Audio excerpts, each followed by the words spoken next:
Hi hello welcome to our channel. నేను మీ సిరి. ఈరోజు మనం చెప్పుకోబోయే కథ నీకై తపించే నేను పార్ట్ 12. కథలోకి వెళ్ళే ముందు లైక్ చేయడం మరవకండి. ఆ ఇంటి ముందు కారు ఆగింది. యజ్ఞ గబగబా దిగి వెళ్ళింది. వెనకే దక్ష కృష్ణవేణి కూడా ఉంది. ఆ ఇంటికి తాళం వెక్కిరించింది. తాళం పట్టుకుని అక్కడే మెట్టి మీద కూర్చుంది యజ్ఞ. ఆమెకి కళ్ళల్లో నీళ్లు చేరాయి. కోపంగా దక్ష వైపు చూసింది. అతను కన్నింగా నవ్వాడు. కృష్ణవేణి అసహనంగా చూస్తోంది. వెంటనే లేచి పక్కింటి వాళ్ళని అడిగింది. ఈ ఇంట్లో నెల రోజులుగా ఎవరు ఉండట్లేదు. ఈ ఇల్లు ఖాళీగానే ఉంది. మీరు అద్దెకు వస్తున్నారా అని అడిగారు వాళ్ళు. మౌనంగా వెనక్కి తిరిగింది యజ్ఞ. లేదండి, తెలిసిన వారు ఉంటేను ఇంటికొచ్చాను అని కారులో మౌనంగా కూర్చుంది. యజ్ఞ, ఏంటమ్మా ఇదంతా అని కృష్ణవేణి అడిగింది. అత్తయ్య, నేను చెప్పేది నిజం. యజ్ఞ, ఇప్పుడు కూడా తప్పు చేశాను అంటావా బాధ నటిస్తూ అడిగాడు దక్ష్. నువ్వు తప్పు చేసావు, ఇది నిజం. నేను ఎలాగైనా అత్తయ్యతో చెప్పేస్తానని నువ్వే వెనుకుండి డ్రామా ఆడి ప్రూఫ్ లేకుండా చేశావు, అంతేనా? యజ్ఞ, ఆపు, కృష్ణవేణి అరిచింది. అత్తయ్య, ఆ, నీ మీద నమ్మకంతో నీ వెంట వచ్చాను ఇక్కడి వరకు. ఏమైంది? ఏమీ లేదు ఇక్కడ. నా కొడుకు కంటే నిన్నే నమ్మాను చూడు. వాణ్ణి అవమానించాను. కానీ నువ్వేం చేశావు? ఏమీ నిరూపించలేకపోయావు. అది కాక మళ్ళీ దక్షని తప్పు పడుతున్నా. నీకు దక్ష అంటే ఇష్టం లేదని నాకు అర్థమైపోయింది.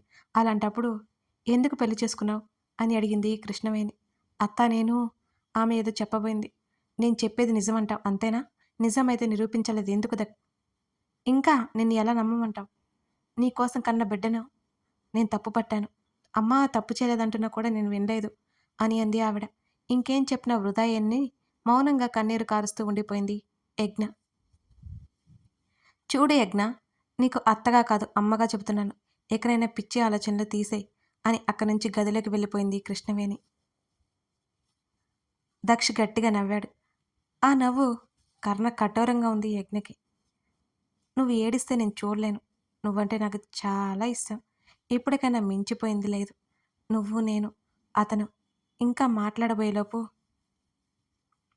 షడప్, ఇంకొక మాట మాట్లాడితే ఏమి చేస్తానో కూడా నాకే తెలియదు. నాకు తెలుసు నువ్వే ఆ అమ్మాయిని తప్పించి ఉంటావని. ఆ అమ్మాయి ఎవరో నాకు తెలియదు.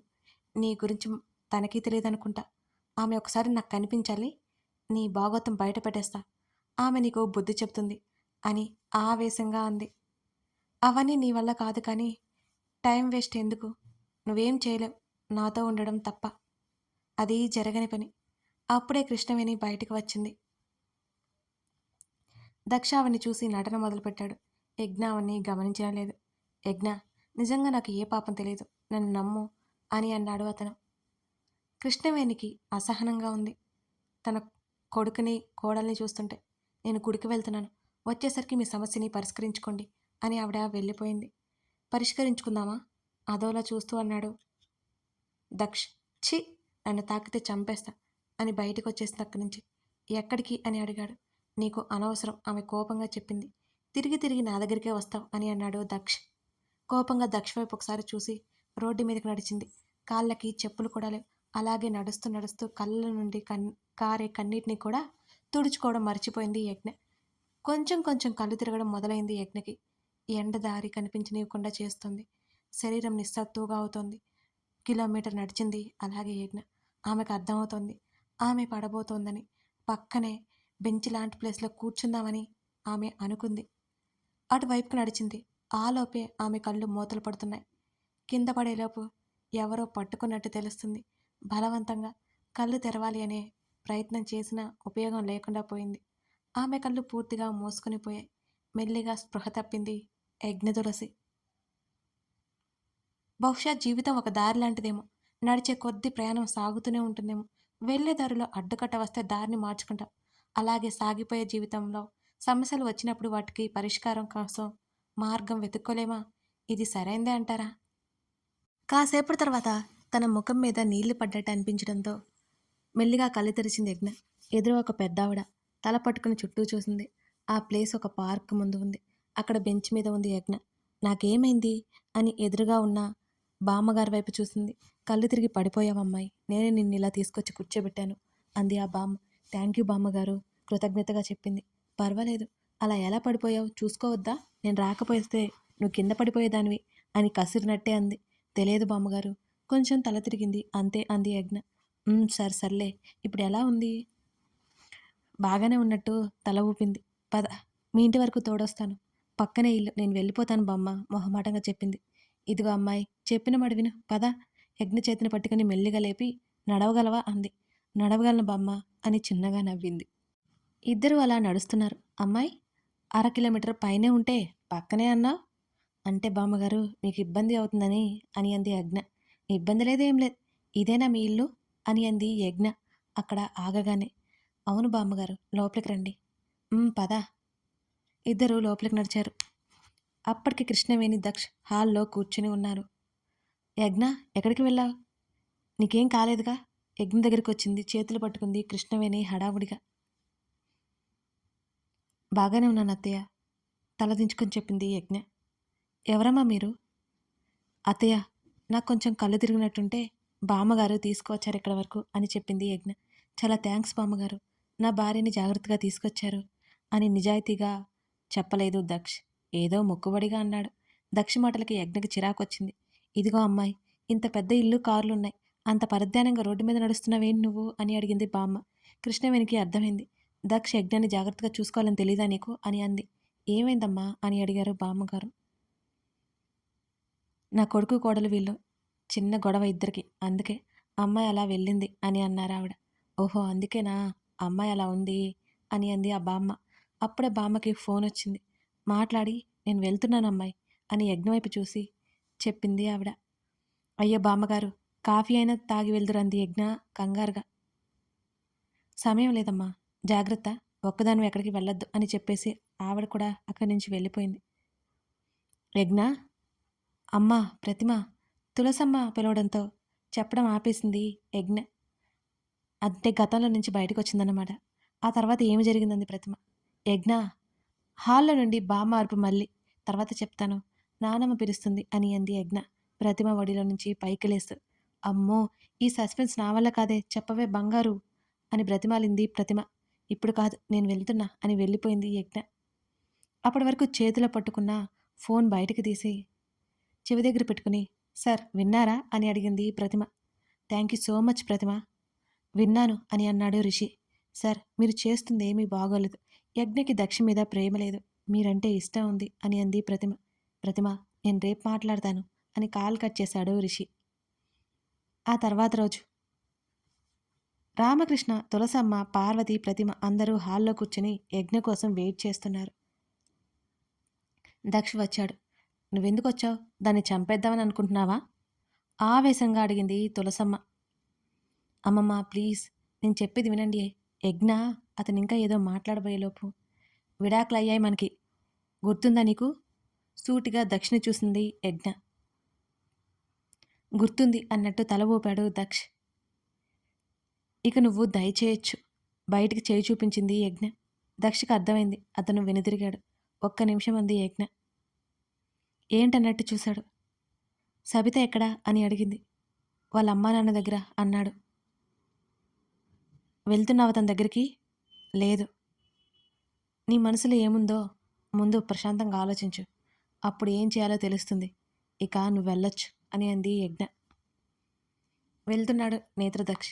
ఇంకెప్పుడు నా ముందుకు రాకు అని అంది అతనికి వినిపించేలా కాస్త గట్టిగా. అతను వెళ్ళిపోయాడు.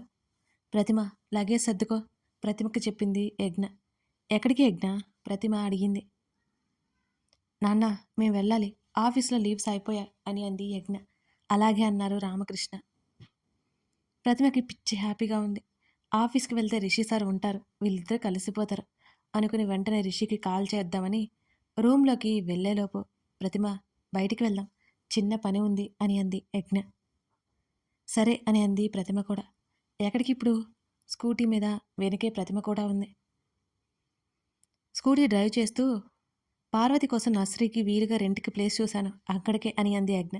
నీకెందుకే వాళ్ళంటే అంత ఇష్టం? యజ్ఞ చిన్నగా నవ్వి, ఆకలి వేసినప్పుడు అమ్మలా అన్నం పెట్టింది కదా అందుకు అని అంది. అవును, ఇంత త్వరగా డెసిషన్ తీసుకున్నావు అని ప్రతిమ అడిగింది. దేని గురించి? ఆఫీస్ గురించి. ఇప్పటికే చాలా ఆలస్యమైపోయింది కదా, ఎప్పటికైనా వెళ్ళాలిగా అని అంది యజ్ఞ. అందుకేనా? నీరు గారిపోయింది ప్రతిమ. ఆమె రిషి గురించి చెప్తుందని ప్రతిమ ఎక్స్పెక్ట్ చేసింది. యజ్ఞ ఆఫీస్కి వచ్చేది రిషి కోసం అంటుందేమోనని ఆతృతగా ఎదురుచూసింది ప్రతిమ. యజ్ఞ సమాధానానికి డల్ అయిపోయింది. అందుకే నువ్వేమనుకున్నావు అని అడిగింది యజ్ఞ. నేను రిషి సార్ కోసమేమో అనుకున్నా అని ప్రతిమ. అంతలేదు, అతని కోసం అస్సలు కాదు. ఆమె మాటలు కోపంగా వచ్చాయి. అవునా? ప్రతిమ నవ్వింది. నవ్వకు, నిజమే చెప్తున్నా అంది యజ్ఞ. ఇప్పుడు నేనేమన్నానని? వేషాలు వేయకు, దిగు. స్కూటీ ఆపింది. ఇద్దరూ మాట్లాడి అంత సెట్ చేసుకుని ఇంటికి తిరిగొచ్చారు. ప్రతిమ రిషికి విషయం చెప్పలేదు. ఆమె మర్చిపోయింది. పార్వతిని యజ్ఞ వాళ్ళతో ఇంకో ఇంటికి షిఫ్ట్ చేయించింది. రామకృష్ణ తులసమ్మ గారికి చెప్పేసి ప్రతిమతో పాటు బయలుదేరింది. ఆ రోజు సాయంత్రానికి వైజాగ్ దిగిపోయారు ఆ ఇద్దరు. తర్వాత రోజు సండే కావడంతో క్వార్టర్స్ అంతా నీట్గా సెట్ చేసుకుని టిఫిన్కి ఆ స్ట్రీట్ చివర్లో టిఫిన్ షాప్కి వెళ్ళారు. రిషి ఏంట్రా ఏదో ఆలోచిస్తున్నావు అని అడిగాడు వర్షిత్. యజ్ఞ అన్నాడు రిషి. తినేటప్పుడు కూడా యజ్ఞదాసేనా? తినరా అని తినడం మొదలుపెట్టాడు. లేదురా, యజ్ఞ. ప్రేమల పిచ్చి ముదిరితే ఇంతే అని వర్షిత్ తల ఎత్తి చూశాడు. యజ్ఞ ప్రతిమ నిజంగానే నడుచుకుంటూ వస్తూ కనిపించారు అతనికి. రేయ్, నాకు కూడా కనిపిస్తున్నారా? నేను ఆ దయ్యాన్ని ప్రేమించలేదుగా, మరి ఎందుకు కనిపిస్తున్నారు? నోట్లో పెట్టుకున్న దోస ముక్క అలాగే ఉంచుకుని అడిగాడు ప్రతిమని ఉద్దేశించి వర్షిత్. వర్షిత్ తల మీద ఒక్కడిచ్చి, రేయ్ భ్రమ కాదురా, నిజం అని అన్నాడు రిషి. అవునరా, యజ్ఞ వస్తుంది. తన హస్బెండ్ ఎక్కడా అని అడిగాడు Varshith.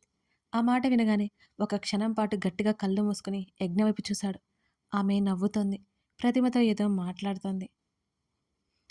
Light grey colour Punjabi జడాల్ని ముందుకు వేసుకుని ముఖం మీద పడుతున్న ముంగురులో మాటల మధ్యలో చెవి వెనక్కి నెడుతూ నడుచుకుంటూ వస్తుంది.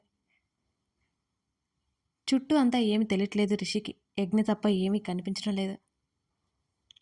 ఆ తర్వాత తను ఏమి చేస్తున్నాడో గుర్తు వచ్చి తల విదిలించి వాటర్ తాగి తినడం మొదలుపెట్టాడు రిషి. యజ్ఞ ప్రతిమ టిఫిన్ ప్లేట్స్తో సరాసరి వీళ్ళు ఎదురుగా వచ్చి కూర్చున్నారు. హలో వర్షిత్, బాగున్నావా?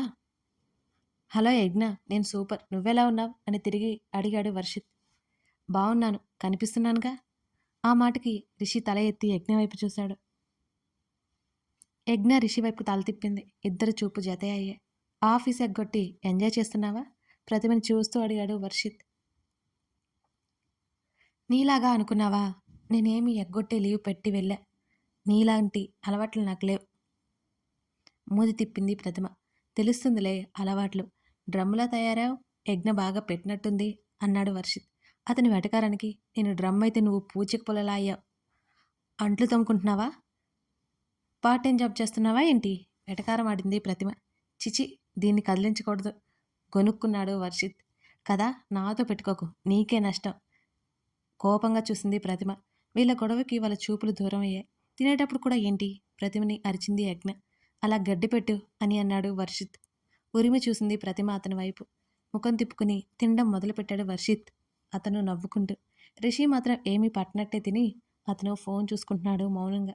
రిషిని చూసిన యజ్ఞకి విపరీతమైన కోపం వస్తుంది. నలుగురు నడుచుకుంటూ ఫ్లాట్ దగ్గరికి వచ్చారు. ప్రతిమ వర్షిత్కి సైగ చేసింది. రిషి 1 మినిట్ ఫోన్ పట్టుకుని హలో హలో అంటూ వెళ్ళిపోయాడు. యజ్ఞ మాట్లాడుతూ ఉండు, నా పర్సు షాప్లోనే మర్చిపోయాను అని వెనక్కి వెళ్ళింది ప్రతిమ. ప్రతిమ వస్తున్నట్టు చెప్పలేదు అనుకుని ఏం మాట్లాడాలో అర్థం అవక ఫ్లాట్కి వెళ్దాం అని ముందుకు నడిచాడు రిషి. యజ్ఞ రిషి చేయి పట్టుకుంది. అతని అడుగులు అక్కడే ఆగిపోయాయి. వెనక్కి తిరిగి చూశాడు ఆమె వంక. కథ కొనసాగుతుంది. అయ్యయ్యో, ఇప్పుడు యజ్ఞ అతన్ని పట్టి ఆపేసింది కదా. ఆమె ఏం చెప్పబోతుంది? అసలు చాలా కోపంగా ఉంది కదా. అసలు రిషి రియాక్షన్ ఏమైంటుంది? తెలుసుకోవాలంటే నెక్స్ట్ ఎపిసోడ్ చూడాల్సిందే. ఈ కథ మీకు నచ్చుతుందా అండి? నాకైతే ఇది రాసేటప్పుడు చాలా హాయిగా పీస్ఫుల్గా అనిపిస్తుంటుంది. మరి మీకెలా ఉంది?